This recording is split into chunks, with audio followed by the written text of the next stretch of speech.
Hi friends! I am very stoked today because I'm going to go see Poor Things, a film that I have been waiting to see for a very long time. Firstly, I do want to say thank you to everyone who has sent messages and sent their thoughts my way.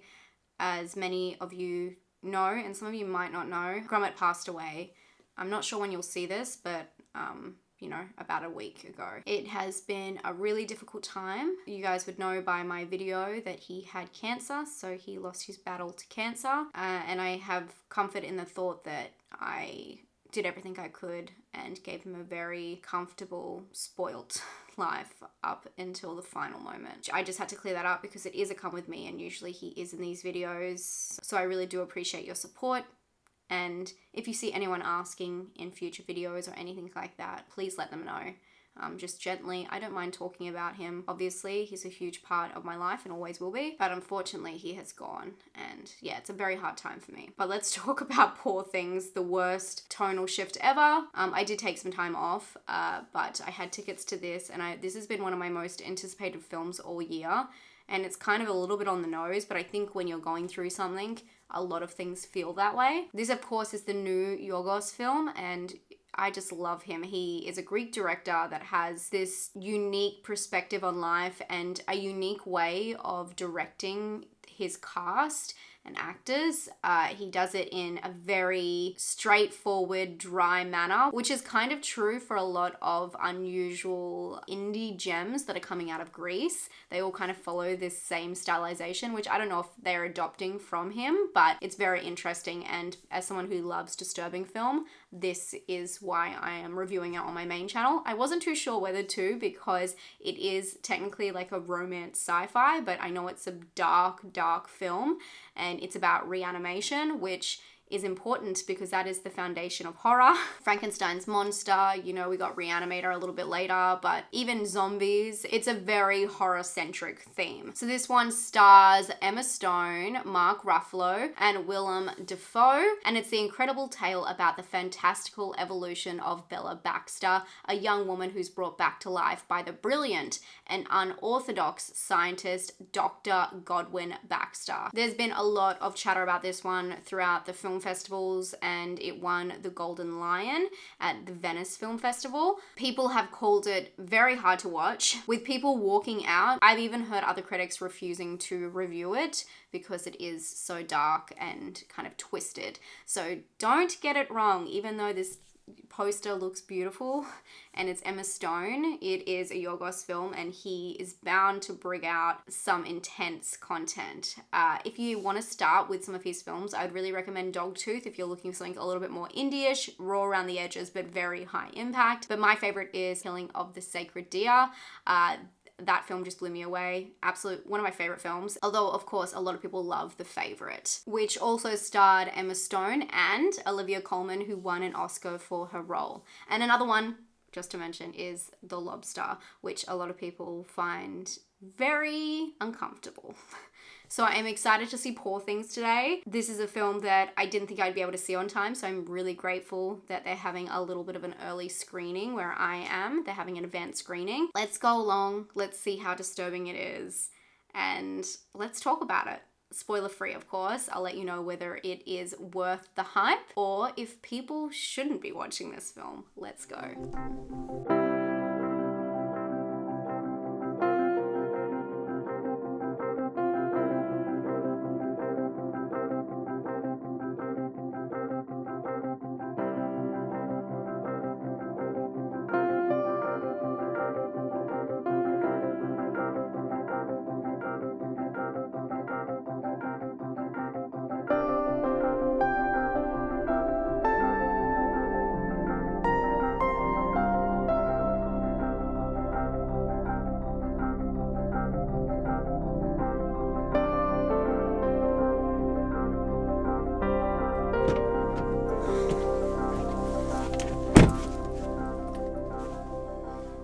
I'm actually legitimately shocked.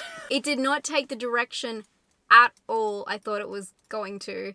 And it was probably one of the most interesting films I've ever seen. Wow, let's talk about it. The film is about a mad scientist who is working on a new experiment, which happens to be a person called Bella, who is played by Emma Stone. And this film is the story of Bella and how she perceives the world. The film is a journey film, which I was not expecting.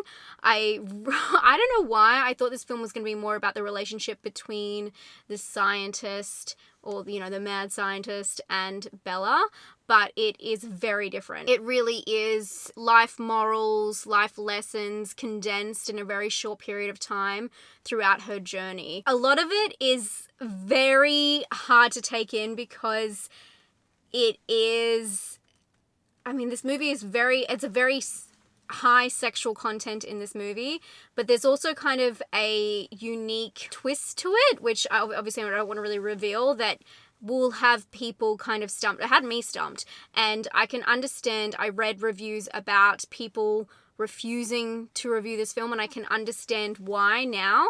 Although I can understand their perspective, I don't completely agree with it.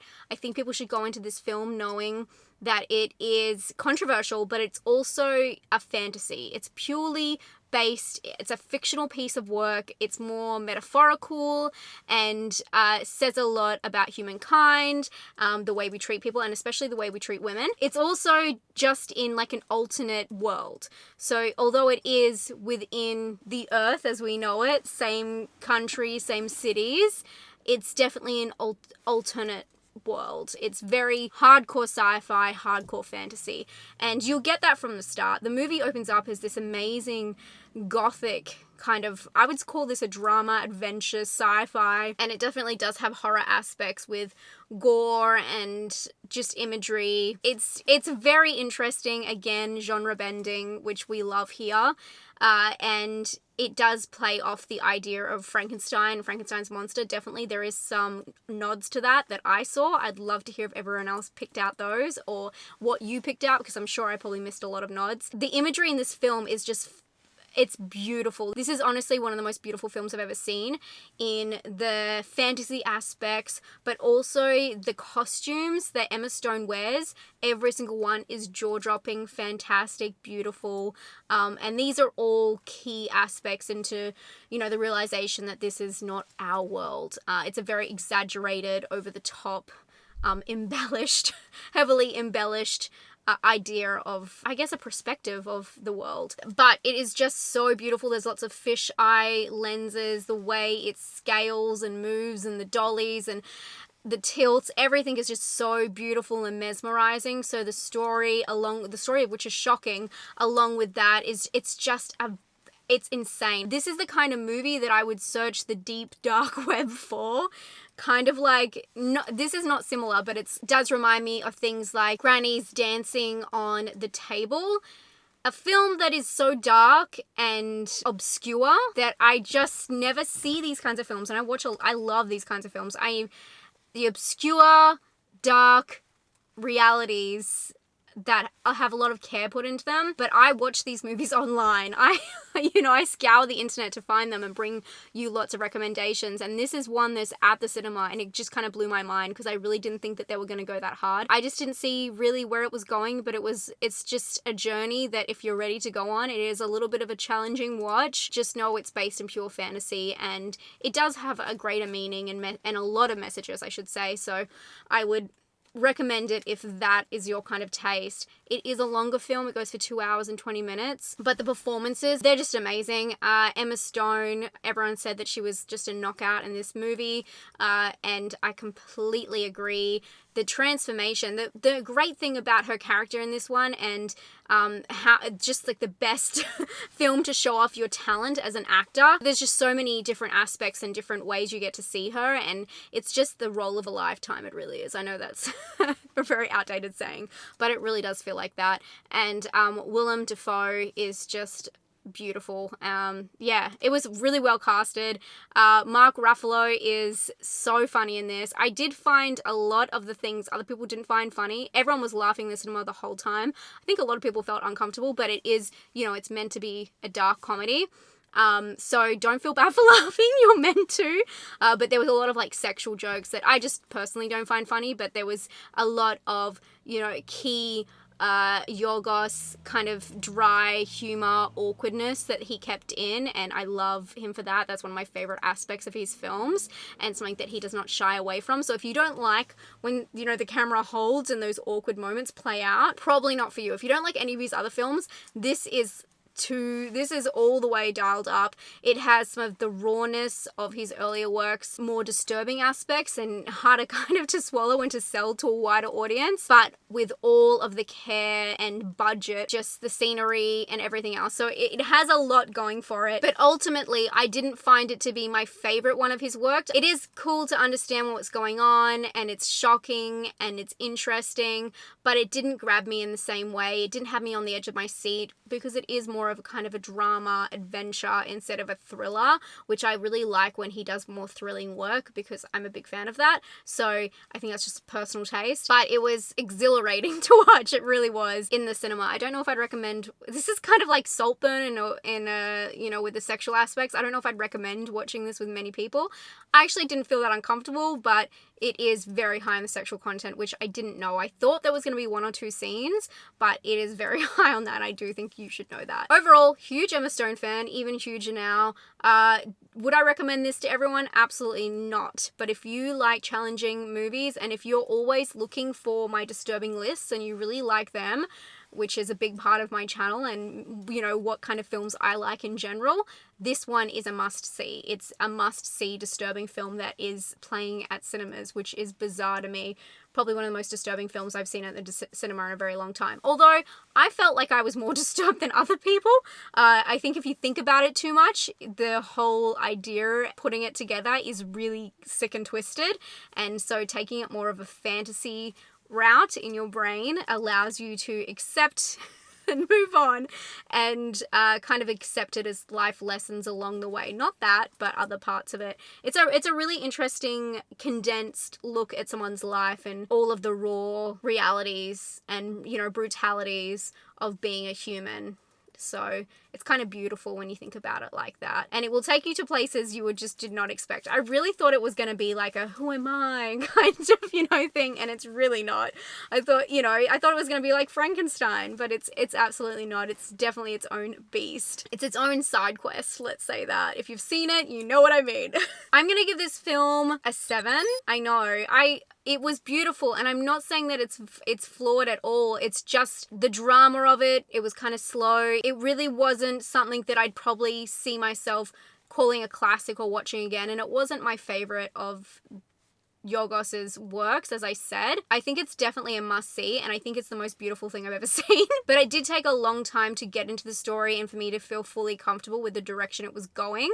And I'm not saying you have to feel fully comfortable, but that's the reasoning I'm giving. I did really enjoy it, but it was kind of like a one and done for me, for sure. For scare, I'm going to give it a 2. It definitely has some gore scenes that look realistic, but when you look at the bigger picture, it's all fantasy here. And with originality, I'm going to give this one a 10 out of 10. I think it's a very original film. Of course, as I said, it does rely on the works of, you know, the whole mad scientist, but there is a unique spin on this one that will have me thinking for days, and I can't wait to get home and tell my husband, who's going to be absolutely mortified by the film I've just seen, when I explain. Because sometimes I do that, because he never watches these films, so I get really excited when I get home and I'm like, and then this happened, and watch his face drop. So I'm very excited to do that. Anyway, thank you so much for hanging out with me today. That was a very interesting film to kind of get back into it with.